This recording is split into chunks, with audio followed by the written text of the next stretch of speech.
दोस्तों, जय राम जी की। आप सुन रहे हैं श्री रामचरितमानस का 5वां अध्याय सुंदरकांड, जिसमें हम पढ़ चुके हैं कि श्री राम जी अपनी सेना सहित समुद्र पर पहुँचे हैं और उधर लंका में राक्षस और रावण भी तैयारी कर रहे हैं। तो आइए आज की वीडियो में दोहा 36 से आगे सुनेंगे। दोहा है 36।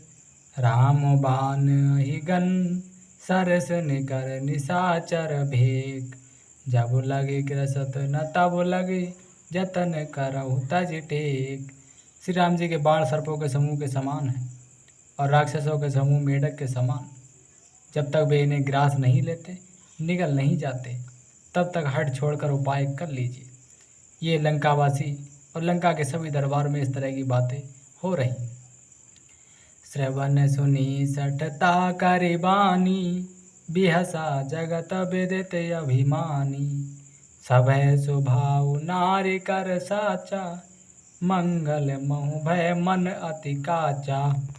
मूर्ख और जगत प्रसिद्ध अभिमानी रावण कानों से उसकी वाणी सुनकर खूब हंसा और बोला, स्त्रियों का स्वभाव सचमुच ही बहुत डरपोक होता है, मंगल में भी भय करती हैं। तुम्हारा मन और हृदय बहुत ही कच्चा कमजोर है। और आगे कहते हैं, जौआ वही मर कट कट काई, जियहि बेचारे निश्चर खाई। कम पहिलो कब जाकी त्रासा, ता सुनार सभी तो बड़ी हासा। यदि बानरों की सेना आवेगी तो बेचारे राक्षस उसे खाकर अपना जीवन निर्वाह करेंगे, उन्हें मार डालेंगे। नर बानरों की कोई औकात नहीं हमारे सामने। लोकपाल भी जिसके डर से कांपते हैं, उसकी स्त्री डरती हो, ये बड़ी हंसी की बात है। ये रावण का असल में घमंड बोल रहा है और कहता है, अस कही भी हंसी ताही और लाई, चले सभा ममता दिखाई। मंदोदरी हृदय कर चिंता, भयउ कंत पर विध विपरीता। रावण ने ऐसा कहकर हंसकर उसे हृदय से लगा लिया और ममता बढ़ाकर यानी कि अधिक इसने दर्शाकर वह सभा में चला गया। मंदोदरी हृदय में चिंता करने लगी कि पति पर विधाता प्रतिकूल हो गए हैं, इनकी बुद्धि को ही विधाता ने हर लिया है। बैठ्यूं सभा खबर यस पाई, सिंधु पार से ना सब आई। बूझस सचिव उचित मत कहऊ, ते सब हंसे मस्त कर रहऊ। ज्यों ही वह सभा में जाकर बैठा, उसने ऐसी खबर पाई कि शत्रु की सारी सेना समुद्र के उस पार आ गई है। उसने मंत्रियों से पूछा कि उचित सलाह बताइए कि हमें क्या करना चाहिए। तब वे सब हंसे और बोले कि चुप चुप किए रहिए, कुछ भी मत कीजिए, इसमें सलाह की कौन सी बात है, क्योंकि वो इतना अथाह समुद्र पार नहीं कर पाएंगे। और आगे क्या कहते हैं, जितहु सुरासुर तब श्रम नाही, नर बानर कही लेखे माही। आपने देवताओं और राक्षसों को जीत लिया है, तब तो कुछ श्रम ही नहीं हुआ, फिर मनुष्य और बानर किस गिनती में आते हैं। इनको तो हम पल भर में ही खत्म कर देंगे। और दोहा 37 आ जाता है कि सचिव वैद गुर तीन जो, प्रिय बोलहि भयास। राज धर्म तन तीन कर, होई बेगहि नाश। मंत्री वैद और गुरु ये तीन यदि अप्रसन्नता के यानी कि दुखी होकर भय या लाभ की आशा से हित की बात न कहकर प्रिय बोलते हैं, ठकुर सुहाती कहने लगते हैं, तो क्रमशः राज्य, शरीर और धर्म इन तीन का शीघ्र ही नाश हो जाता है। और कहते हैं, सोई रावण कहूँ बनी सहाई, अस्तुत करहि सुनाई सुनाई। अवसर जान विभीषण आवा, भ्राता चरण शीस तहि नावा। रावण के लिए भी वही सहायता संयोग आ बनी है। मंत्री उसे सुना सुना कर मुँह पर स्तुति करते हैं और इसी समय अवसर जानकर विभीषण जी भी वहाँ आ गए। उन्होंने बड़े भाई के चरणों में सिर नवाया और प्रणाम किया। और विभीषण कह रहे हैं, पुण्य सिरो नाई बैठ निज आसन, बोला वचन पाई अनुशासन। जौ कृपाल पूछे मोई बाता, मत अनुरूप कयऊँ हित ताता। फिर वे सिर नवाकर अपने आसन पर बैठ गए और आज्ञा पाकर उन्होंने कहा कि हे कृपालु, जब आपने मुझसे बात राय पूछी ही है तो हे तात, मैं अपनी बुद्धि के अनुसार आपके हित की बात कहता हूँ। अब विभीषण जी क्या कह रहे हैं? जो आपन चाहे कल्याण, सुजस सुमत सुभगत सुख नाना। सो पर नार लीलार गुसाई, तजऊ चौथ के चंद की नाई। विभीषण जी समझा रहे हैं कि जो मनुष्य अपना कल्याण, सुंदर यश, सुबुद्धि, शुभ गति और नाना प्रकार के सुख चाहता हो, वह हे स्वामी पर स्त्री के लालट को चौथ के चंद्रमा की तरह त्याग दे। जैसे चौथ के चंद्रमा को त्याग दिया जाता है, उसे देखा नहीं जाता, अर्थात जैसे लोग चौथ के चंद्रमा को नहीं देखते, उसी प्रकार पर स्त्री का मुख ही ना देखें। यहाँ पर पर स्त्री का मतलब है पराई स्त्री से। और कहते हैं आगे विभीषण जी, 14 भुवन एक पति होई, भूत द्रोह तिष्ठै नहीं सोई। गुण सागर नागर नर जोऊ, अलप लोभ भल कहि न कोऊ। 14 भुवनों का एक ही स्वामी हो, वही भी जीवों से बैर करके ठहर नहीं सकता, नष्ट हो जाता है।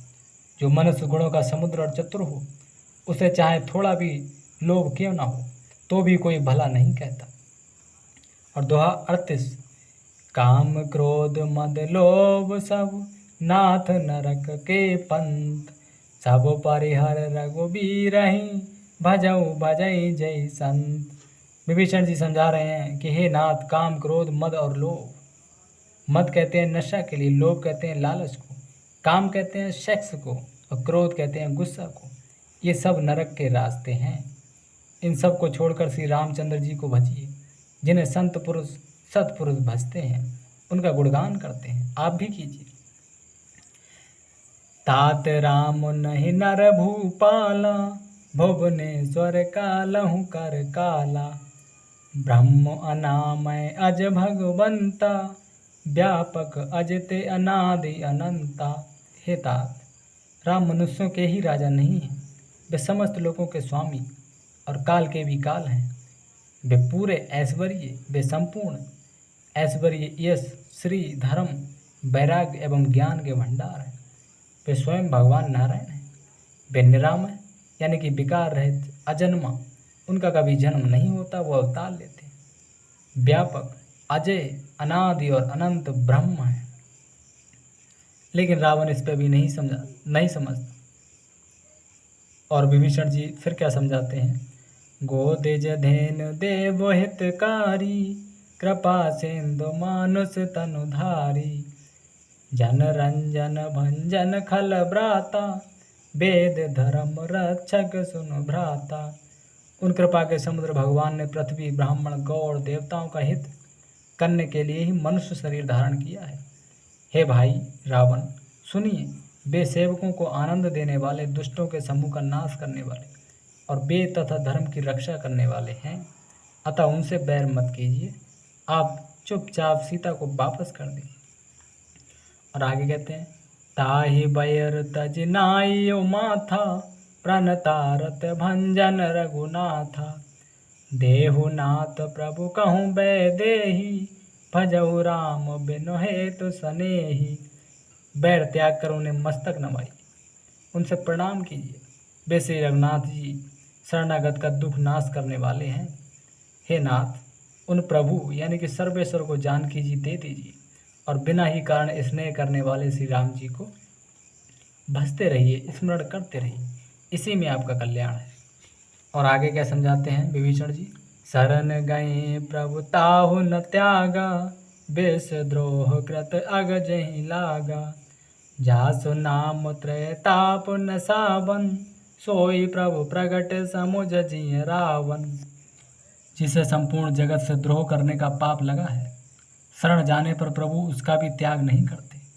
जिनका नाम तीनों तापों का नाश करने वाला है, वे ही प्रभु भगवान मनुष्य रूप में प्रकट हुए हैं। हे रावण, हृदय में ये समझ लीजिए। और आगे दोहा 39 आ जाता है, बार बार पद लागऊं, विनय करऊं दस शीस। पर हर मान मोह मद भजऊं कौशलाधीश। विभीषण जी फिर क्या समझाते हैं कि हे दशरथ रावण, मैं बार बार आपके चरणों में लगता हूँ और विनती करता हूँ कि मान मोह और मद को त्याग कर आप कौशलपति श्री राम जी का भजन कीजिए। मुनि पुलस्त निज शेष सन कही पठई यह बात, तुरत सुमय प्रभु सन कही पाई सुअवसर उतात। पुण्य पुलस्त जी ने अपने शिष्य के हाथ ये बात कहला भेजी है कि हे तात, सुंदर अवसर पाकर मैंने तुरंत ही वह बात प्रभु यानी कि आपसे कह दी। जो उनने मुझसे कहा था कि ये रावण को बताना, वो मैंने आपको बता दी। अब आपकी इच्छा चाहें जो करें आप। और कहते हैं माल्य बंत यते सचिव सयाना, तासु बचन सुनयत सुख माना। ताते अनुज तब नीत विभूषण, सो और धरहु जो कहत विभीषण। माल्यवान नाम का एक बहुत ही बुद्धिमान मंत्री था जो रावण के नाना भी थे। उसने उन विभीषण के वचन सुनकर बहुत सुख माना, उन्हें बहुत अच्छा लगा और कहा कि हे तात रावण, आपके छोटे भाई नीति विभूषण, नीति को भूषण रूप में धारण करने वाले अर्थात नीतिमान हैं। विभीषण जो कुछ कह रहे हैं उसे हृदय में धारण कर लीजिए और उनकी बात को मान लीजिए। फिर रिपोत करस कहत सठ दो, दूर न करहु यहाँ हई को। माल्यवंत गृह गयउ बहोरी, कही विभीषण पुन कर जोरी। रावण ने कहा, ये दोनों मूर्ख शत्रु की महिमा बखान रहे हैं। रावण यहाँ पर विभीषण और अपने नाना जी को मूर्ख बता रहा है। यहाँ कोई है, इन्हें दूर करो ना। तब माल्यवान तो घर लौट गया और विभीषण जी हाथ जोड़कर फिर कहने लगे। और आगे क्या कहते हैं विभीषण जी, सुमत कुमत सब कह और रही, नाथ पुराण निगम अस कहीं। जहाँ सुमत तह संपत नाना, जहाँ कुमत तह विपत निदाना। हे नाथ, पुराण और वेद ऐसा कहते हैं कि सुबुद्धि यानी कि अच्छी बुद्धि और कुबुद्धि यानी कि खोटी बुद्धि सबके हृदय में रहती है।